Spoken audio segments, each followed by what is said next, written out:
Drahý otec biskup Ján, pán dekan, otcovia duchovní, všetci bratia a sestry, drahé sestričky, aj všetci tí, čo nás sledujete cez rôzne médiá. Pochválený Ježiš Kristus. V našej východnej cirkvi sa zdravíme Kristus medzi nami. A odpoveď znie je a bude. Je to pekný pozdrav, pretože vystihuje toto, čo aj dnes hovorí žalm: budú sa ti kláňať, Pane, všetky národy sveta. Pretože keď je Kristus medzi nami a odpoveď znie je a bude, tak zrazu vieme, komu sa kláňame. A keď som čítal tie dnešné čítania, keď som sa chystal na tento príhovor, kázeň, tak som si spomenul na takú udalosť môjho života, keď som bol ešte mládenec, nejakých 14-13 rokov som mal a zvykli sme chodievať s chlapcami, mojimi priateľmi v lete na také túry, cyklotúry, a vtedy sme boli na severnom Slovensku a zastavili sme sa v jednej dedine vo farnosti a bol tam kostol a bolo tam liturgia a tak sme zašli a tak sme sa postavili okolo lavic. To ako vedel. Kto s prekríženými rukami, kto s prekríženými nohami, kto sa opieral po celodennej tej unavujúcej túre, cyklotúre, kto si sadol. A keď nás badal ten miestny pán farár, tak poslal k nám ministranta a odkázal nám: počkajte ma po liturgii, chcem s vami rozprávať. On nás nepoznal a tak sa priblížil ku nám po liturgii. Na prijímanie sme neboli a priblížil sa k nám a začal rozprávať o tom, o karate. Že ako to je, keď sa bijú dvaja v tom boji, že keď je ten, kto je víťaz, sa potom pokloní tomu, kto je porazený, a ten porazený sa pokloní tomu, kto zvíťazil, a pred zápasom sa kláňajú jeden druhému, vzdávajú si úctu.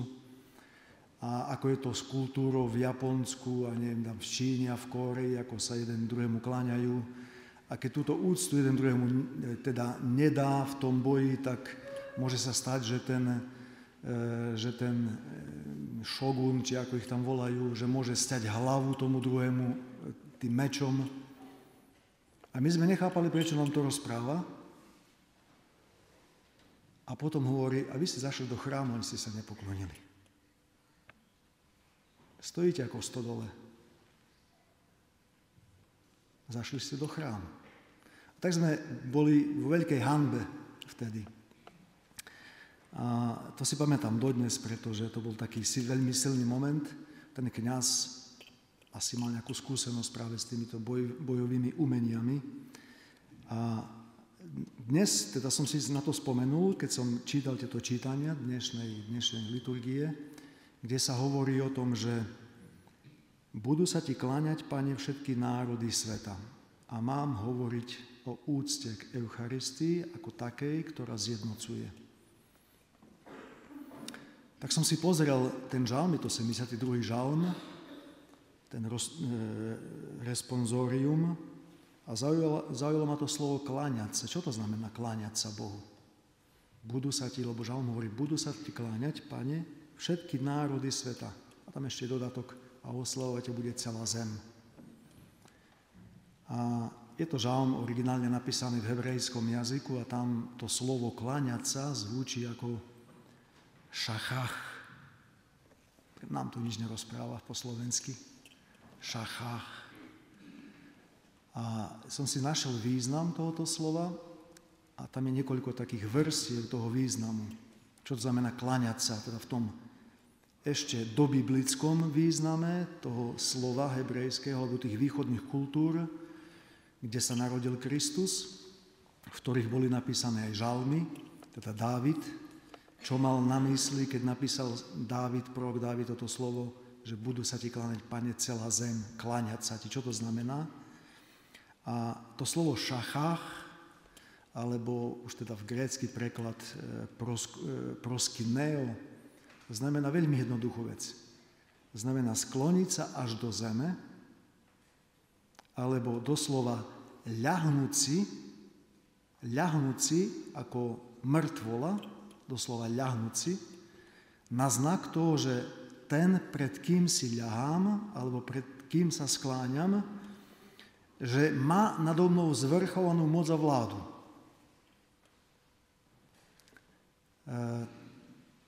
Teda je to také gesto, úkon, ktoré dodnes môžete vidieť v tých filmoch, možno historických, alebo z tých východných kultúr, keď prichádzajú pred kráľa a teda si kľakajú, alebo sa kláňajú do zeme. A teda to je taká jeden z tých takých odtienkov tohto slova. A ktoré znamená, že kláňať sa, keď hovorí žalmista, že budú sa ti kláňať, Pane, všetky národy sveta, to znamená, celý svet padne pre tebou. Na kolená, môžeme si povedať, ľahne pre tebou, teda ako pred zvrchovaným vládcom, nie preto, aby sa triasla od strachu, ale preto, že má uvedomenie si, že kto si je vyšší, kto si je mocnejší. Kto má ako keby v opratoch celý svet. Nie je to človek, ale je to Boh, ktorý stvoril nebo i zem, Boh, ktorý v svojej múdrosti stvoril tento svet, vie, ako kráča, ako ukončí, ako pokračuje svoju existenciu a vyvoláva to akési takú atmosféru rešpektu, takej zdravej podriadenosti, jednak na úrovni vonkajšej, teda tej telesnej, že človek si kľakne, schýli hlavu, alebo v tých aj východných cirkvách, aj v našej cirkvi, to je tak, že počas pôstu doslova môžeme aj ľahnúť pred Eucharistiou, pri tých poklonách rôznych.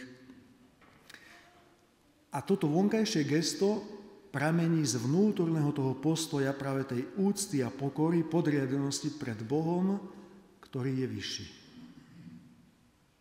Ktorý, ako by som povedal, ako na dlani má celú zem. A nás, ľudí. Každého jedného z nás. A teda to kláňať sa ti, bude sa ti kláňať, Pane, celá zem, všetky národy sveta. Toto sa uskutočňuje veľmi pekne, keď je vystavená Eucharistia, alebo keď prichádzame do chrámu na svätú liturgiu, a zvlášť, keď je vystavená Eucharistia a je dobré, keď si kľakáme pred Eucharistiou, keď pred ňou kľačíme. A na žiaľ mám aj takú skúsenosť, že bol som na pešej púti v Santiago de Compostela a keď sme s tou skupinou zašli do jedného chrámu po obede, aby sme tam si urobili takú adoráciu, takú meditáciu, tak bolo zaujímavé vidieť, že tí pútnici, ktorí sú veľakrát už len turisti, zašli do chrámu, poobzerali sa, pofotili si a nebolo to tam to gesto, ten úkon tej úcty tomu, ktorý je tam najpodstatnejší, kvôli komu ten chrám existuje. Tie múry sú postavené, sú vyzdobené tie chrámy. A to bolo tak veľmi zaujímavé teda pozerať z boku, že ako ľudia zachádzajú do chrámu. Som si tiež na to tak spomenul a vtedy sme si tak aj medzi sebou rozprávali, že aká je to škoda, že človek ako si stráca teda tú takú podstatu toho, že kvôli čomu zašiel, alebo kvôli komu zašiel do toho chrámu. A tento žalm, budú sa ti kláňať, Pane, všetky národy sveta, prakticky dnes je v plnej miere zrealizovaný, pretože v každom národe existuje aspoň jeden človek, ktorý sa kláňa Ježišovi Kristovi. Z rôznych vrstiev spoločnosti. Keby sme tak zobrali naozaj každý jeden štát, každý jeden národ, tak asi neexistuje národ, kde by nebol aspoň jeden veriaci človek Ježiša Krista, ktorý by nevedel, kto to je, ktorý by sa mu nekláňal. A tak do istej miery tento žalm sa dnes v plnej miere uskutočňuje, je zrealizovaný. Aj v plnej kráse si môžeme uvedomiť, že sláva ti, Pane, toto je dnes reálnosť. Toto je dnes reálnosť. V časoch, keď ho písal Dávid, prorok, to nebola reálnosť. To bola veľká túžba. A dnes v každom kúte zeme, kde sa vystavuje Eucharistia na poklonu a prichádza aspoň jeden človek, a niekedy je to aj smutné, že len jeden človek tam je, v tých chrámoch, povedzme po západnej Európe, neviem, ako to je to u vás, ale keď je aspoň jeden človek, už tento žalm sa realizuje. A táto mentalita tohto žalmu vychádza z čoho? Vychádza z veľkej skúsenosti, biblickej skúsenosti našich právcov vo viere. Pretože keď si zoberieme Mojžiša, on pred kríkom, ktorý horí a nezhára, zrazu si uvedomuje, pred kým stojí, pred akým tajomstvom stojí, a to hlboké vnútorné uvedomenie si, pred kým stojí, ho núti k tomu, že sa zobúva z tých svojich sandálov a text tam pekne veľmi píše, že a padá na tvár. On nevidel postavu Boha, ale vnímal jeho prítomnosť. A to cítenie vnímania bolo také silné, to prežitie, že on ako keby ani nie automaticky, ale pohnutý zvnútra tým uvedomením si, čo sa deje, pred kým on stojí, on padá na svoju tvár a kláňa sa. Je to známe o prorokovi Eliášovi na hore Karmel. Niekedy takisto, keď vzýva Boha, tak sa mu kláňa tvárou do zeme. Potom je to známe o Gedeonovi, keď prichádza k nemu anjel, posol Boží, a on, keď si uvedomuje, kto pred ním stojí, aký posol, tak tiež padá na svoju tvár, pretože si uvedomuje, že sám Boh ho prišiel navštíviť. Tak môžeme pokračovať celým starým zákonom prakticky. A potom aj svätým apoštolom Pavlom, ktorý tiež padá, nie z koňa, ale padá pred prítomnosťou Krista a padá na tvár pred jeho prítomnosťou, až do takej miery tá skúsenosť je silná, že oslepne. A potom ešte aj iní apoštoli v iných prípadoch. A tak naozaj, keď môžeme zobrať celý starý zákon, ale aj nový zákon, tak môžeme vnímať, že prítomnosť Božia ešte nie v Eucharistii je taká silná, že doslova zvnútra núti ľudí padnúť na kolena, na svoju tvár, doslova ľahnúť si, urobiť takú prostráciu. Možno si to videli, keď biskup svätí kňazov, tak si líhajú v tvare kríž, alebo keď sestričky robia večné sľuby. To je to ľahnúť si pred tvárou Božou, vyznať, že nado mnou je kto si oveľa silnejší, kto má v hrsti môj život, v tom dobrom slova zmysle. On ho riadi. A ja som od neho úplne závislý. Každý deň môj deň je od neho úplne závislý. A tak, kvôli čomu to rozprávam? Pretože v Novom zákone, a my sme dnes v plnosti Nového zákona, ešte je nám umožnený krok navyše, a tým krokom je to, že sám Kristus sa dáva nám v Eucharistii. My ho môžeme prijímať, čo aj robíme a dobre robíme, a nielen to. On sa nám dáva v Eucharistii, sa nám ukazuje a my sa mu môžeme kláňať. A práve tá poklona, to je ten moment, kedy prakticky ten moment poklony, to naplnenie tých slov, budú sa ti kláňať, Pane, všetky národy, to je ten moment zjednotenia. Pretože keď tu kľačíte pred Eucharistiou, keď akýkoľvek človek kľačí pred Eucharistiou v adorácii a kľačia všetci, tak tam nie je rozdiel, či je ten dotyčný reholník, kňaz, obyčajný pracovník, profesor, ja neviem, s medailami, s oceneniami, bez, dieťa, chlapec, dievča. Všetci sme si rovní. A to je kvôli čomu sme si rovní, lebo zrazu tí, čo kľačíme pred Kristom, čo ho adorujeme, čo sa mu kláňame, zrazu ako keby sme tak blízko pri ňom, že ten ľudský rozmer je úplne zminimalizovaný. Veľmi krásne to povedal taký svätý Dorotej z Gazy. Maľoval také koleso, ako keby z voza, kde je stred a kde sú špice.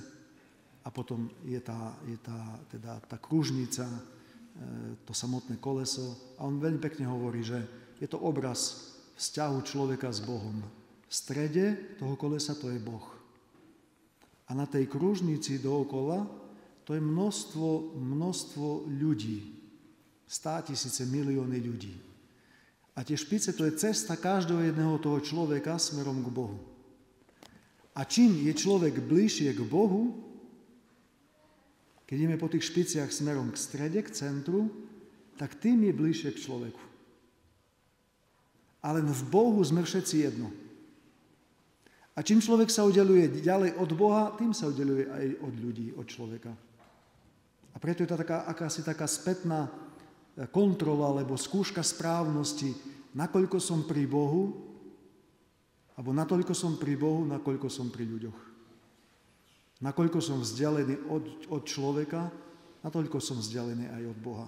A práve moment adorácie, to je obrovský silný moment, kedy my sme všetci rovnakí, nie ani kráľa, ani cisára, ani prezidenta, ani premiéra, ani kňaza.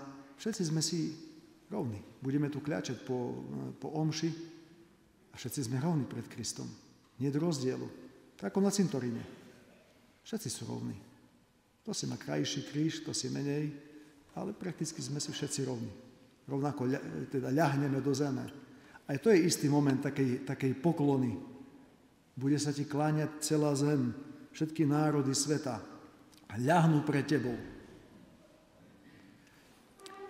A je to veľmi dôležité kvôli čomu? Kvôli tomu uvedomeniu si, pretože človek, ktorý si to neuvedomuje, že je kto si väčší, on sa nemôže správne kláňať Eucharistii. Veľakrát to môže byť iba čosi vonkajšie. Na koleno kľakol, alebo hlavu sklonil dobre. Ale pokiaľ to nevyviera zvnútra, z toho vnútorného uvedomenia si, že pred kým som, kto je predo mnou, kým som ja a kto je ten, kto je predo mnou, v koho prítomnosti som, tak prakticky tam sa ako si rodí tá správna úcta, tá správna poklona, tá správna adorácia, taká naozaj pravdivá adorácia pred tým, ktorý stvoril nebo i zem, čím si obrovským je pre nás a v ten istý okamih je tak blízko, že sa ho môžeme dotknúť. Stal sa telom. Narodil sa v Betleheme. Dal sa pokrstiť v Jordáne. A keď sa dal krstiť v Jordáne, teraz v tomto období žijeme, keď sa zjavil na Jordáne, tak nikto nevedel, že on tam je prítomný. Nikto o tom nevedel. A preto boli všetci v šoku, keď počuli ten hlas a zrazu začali asi pozerať, a kde je? My ho nevidíme. A ja na ňo ukázal. Toto je baránok Boží, ktorý sníma hriechy sveta. Dnes my máme túto milosť, že my vieme ukázať, kde je prítomný Kristus. On je v Eucharistii. O to ľahšie to máme, ako vtedy na Jordáne. Môžeme jasne povedať, hľa, pozrite, Kristus je medzi nami. V tejto hostii, v tomto chlebe. On je tu prítomný. Môžeme sa mu kláňať. Oveľa ťažšie je, kde si na ulici, pokloniť sa prítomnosti Kristovej v človeku, lebo my vieme a veríme, že Kristus je prítomný v Eucharistii, v Božom slove, ale aj v človeku. Ale táto poklona tu pred Eucharistiou chce a túži mať pokračovanie. Aby ona prešla aj do takej akejsi úcty voči človeku navzájom, toho, ktorého stretávam na ulici, doma, v príbuznom. Lebo tam sa ešte, ak by som povedal, ešte viacej odzrkadľuje tá pravdivosť tej poklony, tej úcty voči Eucharistii. A tam sa dá akousi takou skúškou správnosti vidieť, že či som sa zjednotil s Kristom. Pretože aj ten človek, ktorý je vedľa mňa, možno on sa nekláňa Kristovi, lebo ho nepozná, ale cez moju poklonu tomuto človeku, v ktorom vidím prítomnosť Krista, to môže vzbudiť akési uvedomenie aj v toho človeka. Prečo ten človek má voči mne úctu, keď som mu zle urobil? Prečo sa mi pozdravil, keď ja sa na ňo hnevám? Prečo má ku mne dobré slovo, keď ja už sa ho snažím obísť 3 mesiace, chodiť druhou cestou. Toto môže vzbudiť pravdivá poklona pred Eucharistiou a toto môže naozaj byť tým stredom, ktorý nás môže spojiť znovu. A preto je veľmi reálne to dnešné slovo zo žalmu. Budú sa ti kláňať, Pane, všetky národy sveta. Keď prejdeme do Evanjelia, tak vidíme jednu vec, že apoštoli boli roztrieštení. A prečo boli roztrieštení? Pretože Kristus urobil zázrak rozmnoženia chlebov a oni si to neuvedomili. Oni na to pozerali veľmi fyzicky, lebo sa mohli najesť a mohli mať tých 12 košov chleba. Tie koše boli obrovské, nejaký 1 kubický meter, 1 kôš tých odrobiniek. To je dobrá rezerva na nejakých pár dní toho chleba. Oni si neuvedomili, že to je Kristus. A preto Kristus ide kláňať sa Otcovi v modlitbe celú noc, aby potom rozpoznal v apoštoloch ľudí, nie tých, ktorí zhrešili, ktorí ho nepoznali, ale ľudí, ktorí majú možnosť ešte zmeniť sa. A preto apoštoli, žijúc iba v tej takej povrchnosti svojej, oni nerozpoznali, nevedeli sa pokloniť Kristovi, boli veľmi roztreštení a namiesto toho, aby mali voči nemu úctu, aby poznali, Ježiš Kristus konečne prichádza. Oni hovoria, má to a ide. To svedčí o tom, že oni nemali správne kláňanie v ten moment pri tom zázraku. Oni nemali to vnútorné uvedomenie si, že kto je s nami. Kto toto urobil. Kto má v rukách celý vesmír. Kto má v rukách môj život. Od koho závisí každý môj deň. Keby toto mali, tak by nebol v nich strach. To je tiež akási taká skúška správnosti, alebo jednoty, alebo roztrieštenosti. Človek, ktorý sa správne kláňa Ježišovi Kristovi v Eucharistii a adoruje ho, taký človek má minimálne strachov. Pretože strach z čoho vyplýva? Z toho vyplýva, že ja nemôžem kontrolovať svoj život a život toho druhého. To si múdry povedal, že je viera v Ježiša Krista a potom je strach. Nie neverí, ale je človek, ktorý veriaci a opak veriaceho človeka je človek, ktorý má strach, ktorý sa všetko kontrolovať.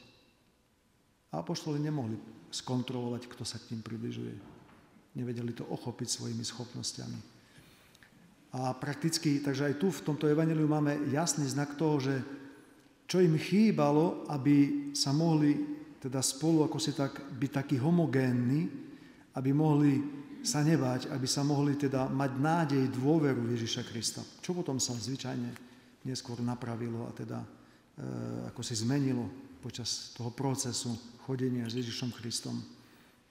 Preto to slovo kláňať sa šacham alebo proskineo znamená padnúť na znak úcty, na znak toho, že je nado mnou zvrchovaný. Použijem taký príklad z prírody. Rád pozerám prírodovedné filmy a sme tu v prostredí stredného Slovenska, je tu veľa vlkovasy na okolí Ružomberka. A tie svorky vlkov majú takú veľmi zaujímavú vlastnosť, že keď je alfa samec a je alfa samica, tak všetky ostatní členovia tej svorky doslova líhajú pred tým alfa samcom aj alfa samicou. Na znak toho, že ja sa ti upokorujem pre tebou, ty si moja hlava. Je to na základe púdov a prírodných akýchsi genetických daností. Je to neuvedomelé. My nie sme zvierat. Sme ľudia, máme rozum a slobodnú vôľu a môžeme si mnohé veci uvedomiť. A ešte viacej, keď máme vieru. A preto to ľahnúť si alebo padnúť na tvár pred Kristom, pred Eucharistiou, kľaknúť si, skloniť hlavu, keď je to uvedomelé, robené s tým, že ja viem, pred kým to robím, pretože mu vďačím za dnešný deň, za včerajší, zajtrajší deň mu odovzdávam do jeho rúk, lebo on je môj zvrchovaný vládca a pán. Nie ten, pred ktorým mám strach, ale ten, ktorému dôverujem svoj život a ktorý ma sprevádza a mám skúsenosť, že dnes ma sprevádzal, aj celý deň včerajší bol v jeho znaku, aj zajtrajší chcem mu odovzdať tak táto úcta potom má takú silu, že začína búrať tie hradby, tie múry medziľudských vzťahov. A toto urobil Kristus. On sa mohol oddialiť od apoštolov, kývnuť rukou a povedať, nie ste ma hodní, idem hľadať kohosi iného. Ale on zbúral tento múr, pretože predtým sa správne kláňal Otcovi a preto mal ochotu prísť znovu k apoštolom, aj keď v neho ešte neverili, a byť s nimi. Trpieť ich. Má s nimi trpezlivosť. Lebo je tu kto si väčší, komu sa kláňame. A preto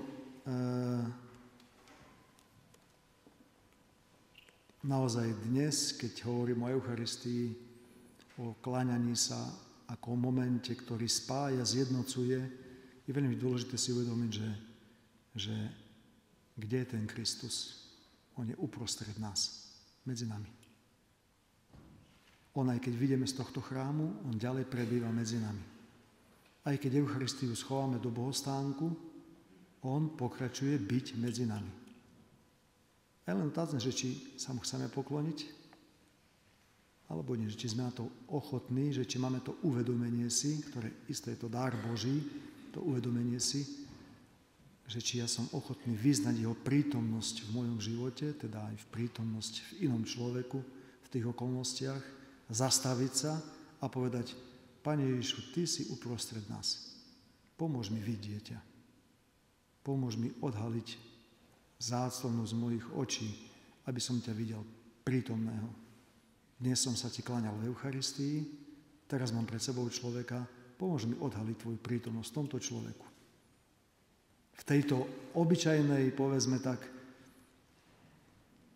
železnej, bronzovej, drevenej schránke, ale Ty si v strede. Ty si v strede, lebo toto je človek. Sme akási železná, drevená schránka, plná nehodností, ale keď máme v strede Eucharistiu, stáva sa čímsi veľkým, bohatým. Preto prosme dnes pri tejto Eucharistii o tú milosť takého správneho, hlbokého, uvedomelého si kláňania sa Eucharistii, Kristovi, ktorý je prítomný.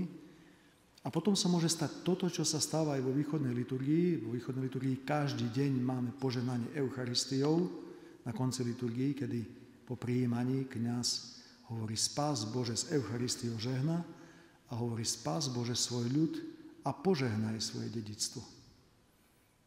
A toto môžu prieť iba tí, ktorí sú uvedomeli, si uvedomujú, že On je s nimi.